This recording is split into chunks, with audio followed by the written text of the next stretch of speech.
Sanju Samson will once again do the rounds of internet as he scored a brisk century on day 2 of the last round of Duleep Trophy 2024 in Anantapur on Friday.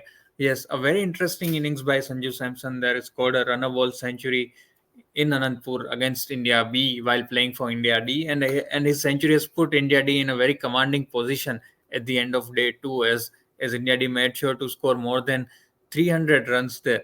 They reached 349 runs before they got all out on day 2 in the first session, and then put in India B to bat subsequently. So India D currently are doing very well. They are leading against India B, a lead of 139 runs as of now, and you can see India D scorecard. Very good batting performance by the team overall. The only disappointment was Shreyas Iyer, which we talked yesterday about. Samson was really good yesterday and he remained not out on 89, and made sure to convert his efforts on the day 1 to a century on day 2. Earlier, Padikal and Shrikar Bharat both scored half centuries. Ricky Bui as well scored a half century, and that has made sure that they put up a 349 run total on the board. But all thanks to Sanju Samson, who kind of led the batting effort in this innings, and made sure that India D had something good on the scoreboard after losing first 2 games. Yes, India D are almost out of the race to be in the finals of the Duleep Trophy after losing first 2 games, but here they are looking strong and quite solid to beat India B and spoil their chances to make it to the finals as well.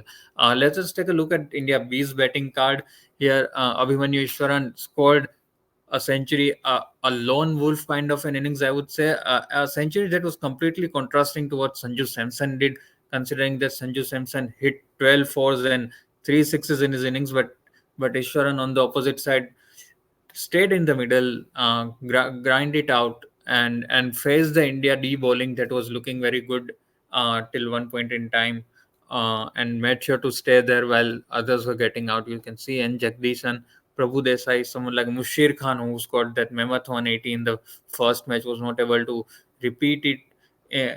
Again today, got out just for 5 runs. Surya Kumar Yadav as well was dismissed just for 5 runs, as Arshdeep Singh showed his magic. Nitish Reddy was also dismissed for a duck of Arshdeep Singh's bowling. So Arshdeep Singh doing really good there, picking up 3 wickets. Very important for him, considering that the Indian team will look for backups for the red ball format in before they go to the Australia's tour.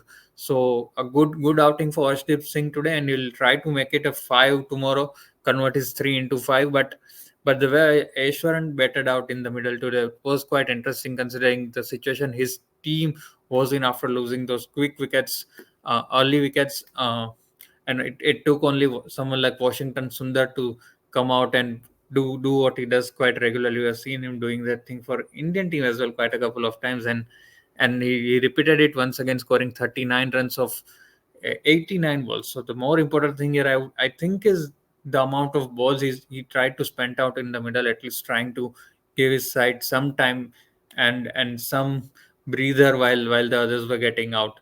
So overall, India D is cruising as of now, leading by 139 runs in this game in Anantapur. And while they are not going to make it to the finals, but they will try their best to spoil India B's chances of making to the finals. Let us take a look at what happened in the other match, which is happening on the adjacent ground in Anantapur itself, um, between India A and India C. So India C started the batting today, but before that, India A put up 297 runs on the board. Shashwat Rawat scored a brilliant century of 124 runs. Um, but there was no one else who could do something exceptional except for Avesh Khan, who scored a half century. 51 runs coming from a number 9 batters was really um, good innings, and Prasidh Krishna also supporting him with those 34 runs. So they made sure to reach 297 runs. At one stage, it seemed like they'll wrap their innings inside 250, but the way these two tailenders batted, number 9 and number 10 batted, made sure that they had some respectable total by the time they got all out, and that has also helped them to take a lead of around 81 runs against India C. As we look at India C's batting, it was quite a poor show by the top order. There you see some big names there in Ruturaj Gaikwad, Sai Sudharsan, Rajat, Patidar, Ishan Kishan as well failed after scoring that beautiful century in the last match. But today he was not able to score so much of runs, and they're lingering at 216 for 7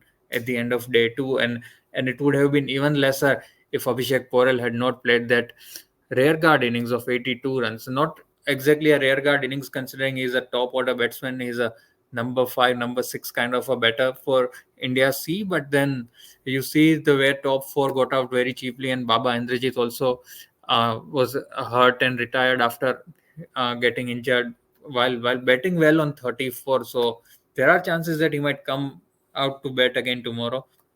But before that, Abhishek Porel, beautiful innings of 82 runs to make sure that his side had something to fight against India A, and have something on the scoreboard, reduce the lead of opposition, and that is what he has done on day 2. We can see Pulkit Narang and Vijay Kumar batting there.